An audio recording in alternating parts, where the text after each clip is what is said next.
9 sequent and series देखते हैं।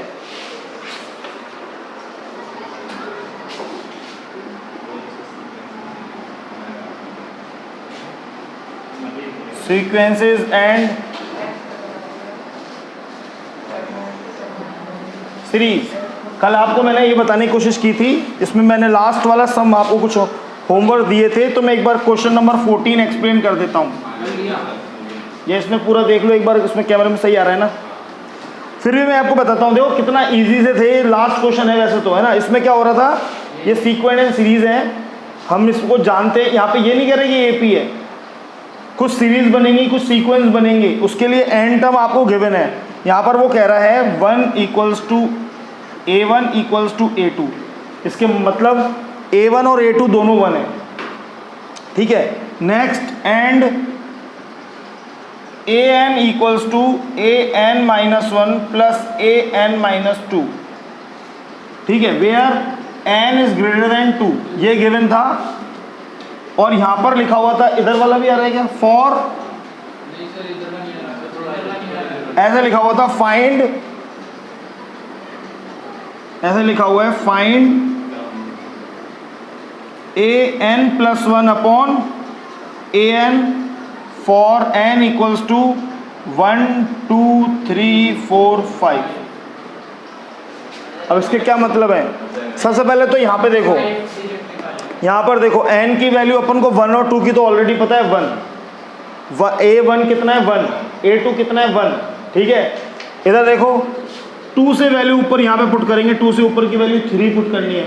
अपन उससे नीचे क्यों नहीं कर रहे, अरे 1 2 तो पहले ही पता है, उससे नीचे पुट करके होगा क्या, तो अपन 3 पुट करेंगे। A3-1 प्लस A3-2, A3 में से 1 गया तो क्या रह जाएगा A2, 3 में से 2 गया तो A1। अब आप देखो आप कितनी इजीली A3 कैलकुलेट कर पा रहे हो। A2 इज 1 तो यहाँ 1 पुट करना है, A1 इज 1 तो यहाँ 1 पुट करना है, मीन्स A3 इज 2। कहाँ प्रॉब्लम है। अब A1 आपको पता है, A2 पता है, आपको A3 पता चल गया, ठीक है। हमें फाइंड क्या करना है, हमें फाइंड करना है इनकी, इसकी वैल्यू किसके लिए, फॉर N 1 2 3 4 5। आप एक बार देखो, आप N इक्वल्स टू 1 पुट करके देखो तो यहाँ क्या बनेगा, A1+1 अपॉन A1, तो इधर आ रहा है A2 अपॉन A1। तो आपको ये देखना पड़ेगा कि आपके पास A2 है, सर मेरे पास A2 की वैल्यू 1 है, क्या मेरे पास A1 है, सर मेरे पास A1 की वैल्यू भी 1 है, तो 1 अपॉन 1 क्या आ गया। अब आपको लेना पड़ेगा N इक्वल्स टू 2 के लिए, तो यहाँ पे आप पुट करेंगे N की जगह पे 2 + 1 A2, तो यहाँ हो जाएगा A3 अपॉन A2। जहाँ तक आता हो वहाँ तक बता देना मुझे, उसमें कहाँ तक दिख रहा है। A3 जो है मेरे पास है 2, तो मैं यहाँ पुट करने वाला हूँ 2, और A2 भी मेरे पास में 1, तो 2 अपॉन 1 तो मुझे क्या मिलने वाला है 2। सर मैं समझ गया, क्या समझा कि अपन को फाइंड तो ये करना है, पर इसमें जो वैल्यू पुट करने के लिए अपन को रिक्वायर्ड होगा वो अपन को यहाँ से फाइंड करना है। मैंने कहा एग्जैक्टली, जैसे कि अभी मुझे इसमें A3 की ज़रूरत पड़ रही थी, तो यहाँ तो मेरे पास A1 और A2 ही थे, तो A3 फाइंड करने के लिए मैंने यहाँ पर 3 पुट किया, देन इसको सॉल्व करके A3 की वैल्यू फाइंड करी, और वो वैल्यू मैंने यहाँ पे पुट करी। अब जैसे कि नेक्स्ट में जाऊँगा N इक्वल्स टू 3 के लिए, तो यहाँ पर क्या हो जाएगा A3+1 अपॉन A3, तो यहाँ हो जाएगा A4 अपॉन A3। जब तक मुझे A4 पता नहीं चलेगा तब तक मैं ये वाली वैल्यू नहीं फाइंड कर सकता, तो मेरे को यहाँ पर क्या लिखना पड़ेगा, 4 लिखना पड़ेगा। 4 लिखूंगा तो क्या आएगा, मैं इसको एक्सप्लेन करता हूँ। A4-1 plus A4-2 A3 plus A2। अब आपको A3 पहले से फाइंड हो चुका है, कितना था 2, यहाँ 2 पुट करना है, और A2 आपको पता है 1, तो A4 भी आपने कैलकुलेट कर लिया इस 3। तो आप यहाँ पे किसका यूज़ करोगे, इधर 3 का, और A3 इज 2 जो आपने इससे पिछली बार निकाला था। मैंने मिटा दिया, पर आप जब कॉपी में सॉल्व करोगे तो वो आपके पास होगा। मेरे को तो इतना ही बोर्ड शो हो रहा है, इसलिए मुझे इसको ऐसे करके करना पड़ेगा। अब हम जा रहे हैं, ये वाला पोर्शन शो हो रहा है A4 के लिए। A4 इधर पुट करेंगे, A4 + 1 अपॉन A4, तो ये हो जाएगा आपके पास A5 अपॉन A4। तो यानी कि आपको वापस A4 तो 3 पता है आपको, इधर आप 3 पुट कर दोगे, पर A5 पता करने के लिए आपको इधर क्या पुट करना पड़ेगा, 5। इधर क्या हो जाएगा 5 - 1, इधर क्या हो जाएगा 5 - 2, A5 A4 A3। अब देख A4 कितना है, अपन को अभी लास्ट में निकाला था अपन ने 3, और A3 कितना था 2, तो अपन को A5 कितना कैलकुलेट होके आएगा 5। यहाँ पे अपन क्या पुट करेंगे, अपन को कहाँ तक जाना है 5 तक। अब n = 5 के लिए A5 + 1 A5 क्या हो गया, इधर A6 नीचे A5। वही कहानी है, A5 तो पहले से मालूम चल गया है कितना है 5, पर A6 फाइंड करने के लिए आपको यहाँ पर n की जगह पे इस वाली टर्म में क्या पुट करना पड़ेगा, इधर आपको पुट करना पड़ेगा 6 - 1 + 6 - 2 A5 + A4। A5 इससे पहले फाइंड किया था तो आपको मालूम है कितना था 5, और A4 यहाँ पर 3।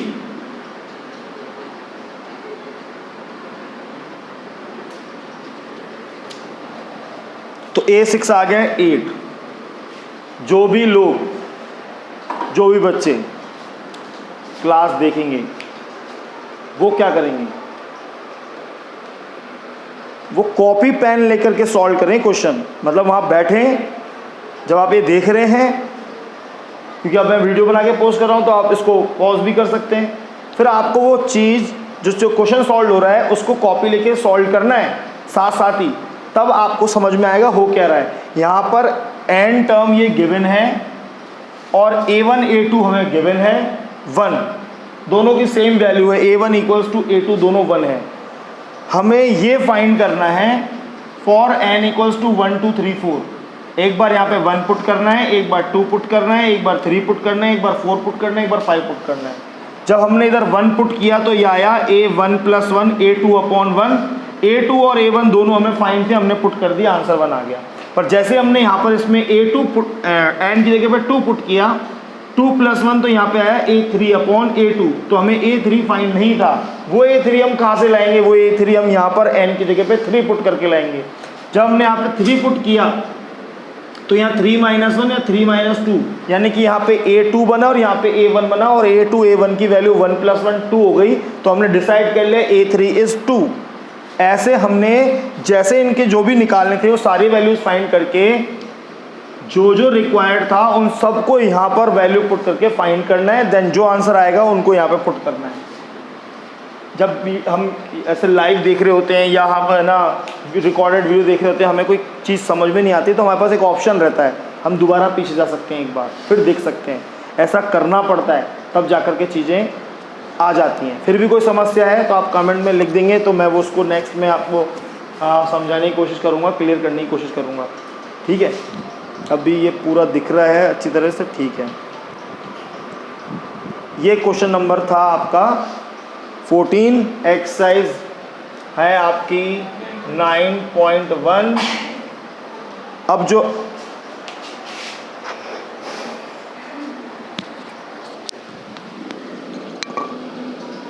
छींकता है कैसा हो जाता है, डर जाता है सामने वाला, तो ये क्या बोल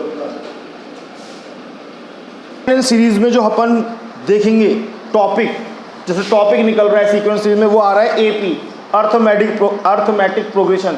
इससे तो आप बिल्कुल जानकार हो, फिर भी एक बार आपको समझा देते हैं कि सीक्वेंस एंड सीरीज में जैसे हम चले तो अब टॉपिक आ रहा है AP।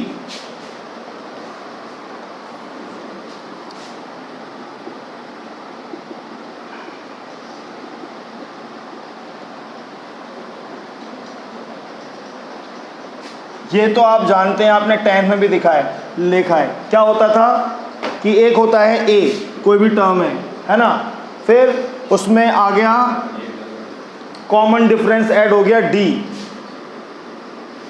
फिर इसमें वापस d ऐड हो गया तो a प्लस 2d, फिर इसमें एक और d है, मतलब कॉमन डिफरेंस ऐड होता जा रहा है तो 3d, a प्लस 4d, ऐसे करके last term a plus n-1 d।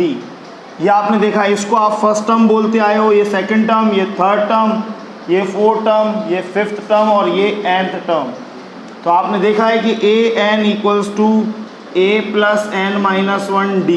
कई लोग यहाँ पे a की जगह पे t का यूज़ करते हैं टर्म के लिए, tn ऐसे भी दिखा देते हैं 11th क्लास में, तो आपको कंफ्यूज नहीं होना है, ये वही बात है। nth टर्म की बात हो रही है, nth टर्म, तो वो nth टर्म तो यहाँ पर t लिख देते हैं, अपन इसको a n भी शो कर सकते हैं, कंफ्यूज नहीं होना है, ये सेम बात है। यहाँ पे अपन को मालूम है a is first term, n is number of term, d common difference, ये आपने सब 10th में देखा है। और क्या होता है, एक इम्पॉर्टेंट बात होती है, अगर ये देखो ये 3 टर्म है कंटिन्यूसली, यानी कि कॉन्जिक्यूटिव 3 टर्म्स जब AP के अंदर होती हैं, कॉन्जिक्यूटिव 3 टर्म, तो a1 प्लस a3 अपॉन 2 करेंगे तो मिडिल टर्म आती है। अगर आप इन दोनों को ऐड करके 2 का डिवाइड करेंगे तो आपको मिडिल टर्म मिलेगी। यानी कि अगर हम ये बोलते हैं, ऐसे कंडीशन बनानी पड़ती है। चलो पहले अभी एक चीज़ और बता देता हूँ, Sn sum of n term n upon 2 2a plus n-1 d, ये भी आप जानते हैं। एक और चीज़ जानते हैं आप, और Sn equals to n upon 2 a plus l, ये भी आप जानते हैं। यहाँ पर एक बात और है, a b and c are in AP, अगर कोई 3 नंबर्स हैं और तीनों AP में हैं, है ना, then a plus c upon 2 equals to b, ये होता है, ये इनके बीच में रिलेशन होता है। अगर इन दोनों को ऐड करके 2 का डिवाइड कर दे तो मिडिल टर्म आ जाती है हमेशा, पूरी AP में कहीं भी कोई नंबर हो, जैसे मान लो 1 2 3 4 5, अगर आपने इसमें 2 3 4 पकड़ लिया तो आप इन दोनों को ऐड करके 2 का डिवाइड करोगे तो 3 आ जाएगा। अगर आपने 3 4 5 पकड़ लिया तो आप इन दोनों को ऐड करके 2 का डिवाइड करोगे तो 4 आ जाएगा।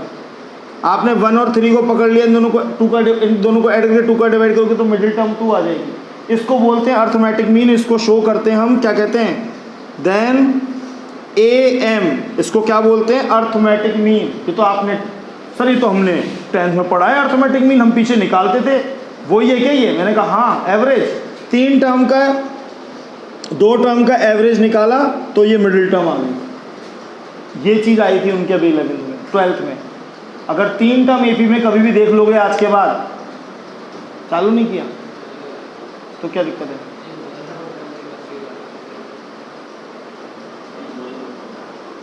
तीन टर्म AP में है तो दिमाग रख लो कि a प्लस c अपॉन 2 करोगे तो मिडिल टर्म मिलेगी। इसी को क्या बोलते हैं, अर्थमेटिक प्रोग्रेशन, AM बोलते हैं।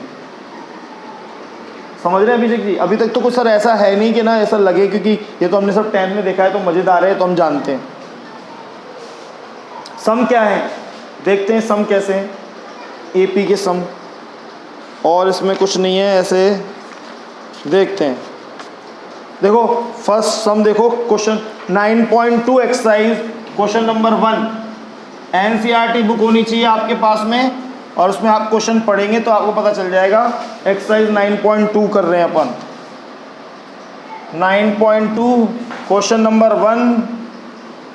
यहाँ पे क्वेश्चन ऐसे लिखा है, find the sum of odd integer from 1 to 2001।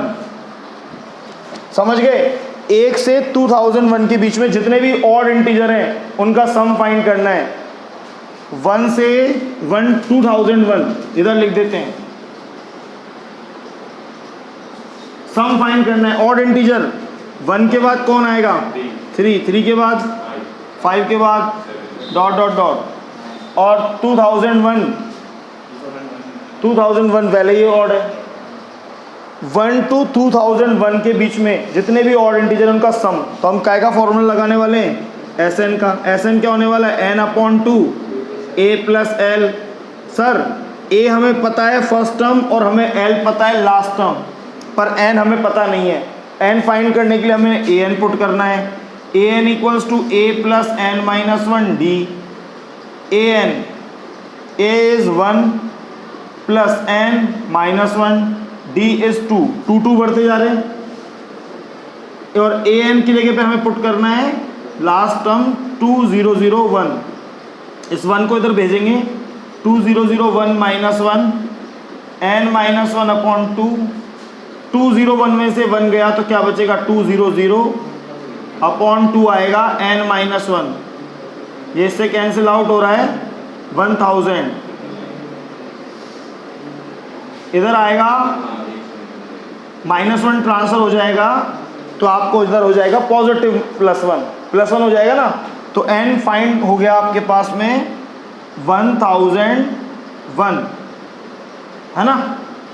तो यार ये तो सर ये तो सेम टू सेम वैसा ही है, 311 में क्यों दे दिया। मैंने कहा आगे देखो, अभी ये क्या होता है स्टार्टिंग के सम में अपन को ऐसे करता है, धीरज बंधाता है कि बेटा दुखी मत हो, टेंशन मत लो, फिर आगे अपने अपने सम बताएगा, एपी अपने बताएगा किस तरह के सम हो सकते हैं। n is 1000, 1 upon 2, a is 1 and l is 2001। अब आप देख सकते हैं 1001 अपॉन 2, ये कितना हो जाएगा 2002। इसको काटेंगे 1001, मल्टीप्लाई करना है।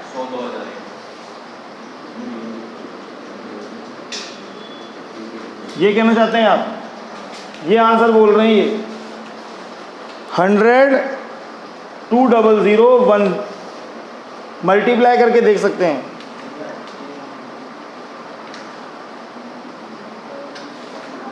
वन 2001 बिल्कुल सत्यता की कसौटी पे खरा उतरता हुआ ये उत्तर। तो इस तरह के सम मिलने वाले हैं आपको। अब आपके पास बुक है तो आप नेक्स्ट वाला क्वेश्चन पढ़ के भी सॉल्व कर सकते हैं, बुक नहीं है तो आप इधर ही देख सकते हैं और क्वेश्चंस आपको सेंड कर दिए जाएंगे, तो वहाँ से आप होमवर्क में इनको भी कर सकते हैं। ठीक है, अभी समझने की चेष्टा करें कैसे क्या हो रहा है। नेक्स्ट क्वेश्चन क्या लिखा है, उधर समझा देता हूँ। क्वेश्चन नंबर 2 देखो, find all of natural number lying between 100 and 1000 which are multiple of 5।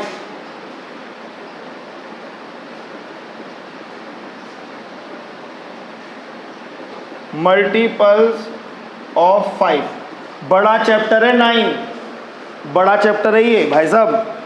18 सम इसमें है, फिर जीपी है, पर मैं आपको एपी सॉल्व करा रहा हूँ पहले, ताकि थोड़ा सा ऐसा लग जाए कि हाँ भाई 11th की चीज़ भी कर ली और 10th से ऐसी थी, मज़ा आ गया, है ना। देखो भाई साहब 100 to 1000 इसके बीच में जो 5 के मल्टीपल हैं वो फाइंड करने।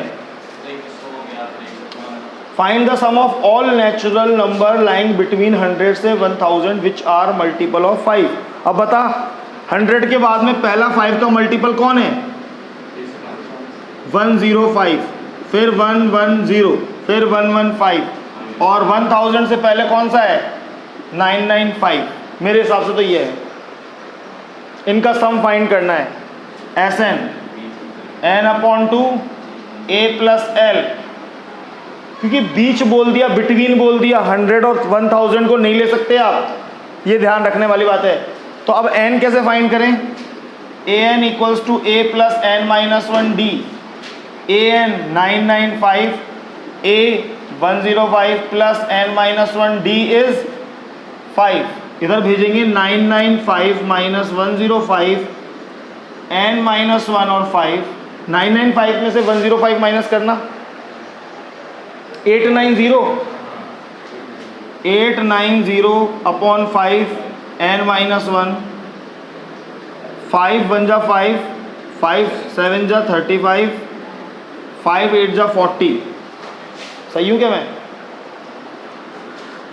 39 बचेगा, 5 से 35, 4 बचेंगे 40, बिल्कुल 178 plus 1 equals to n, n equals to 179, तो n is 179, 179 upon 2, a is 105 plus l is 995, 179 upon 2, इनको ऐड करो 1000 यानी कि 1100, ठीक है। मल्टीप्लाई इसे काट देते हैं, 550 मल्टीप्लाई करना 179 इंटू 550, तो आपको क्या मिलेगा? सम मिलेगा। आंसर चेक कर सकते हैं उसके बाद में।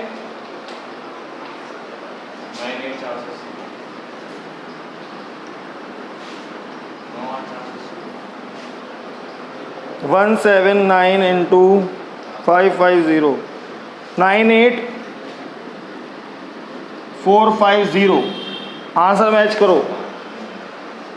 अरे पुस्तक मंडल में आंसर चेक करो, 9.2 आंसर हो जाएगा।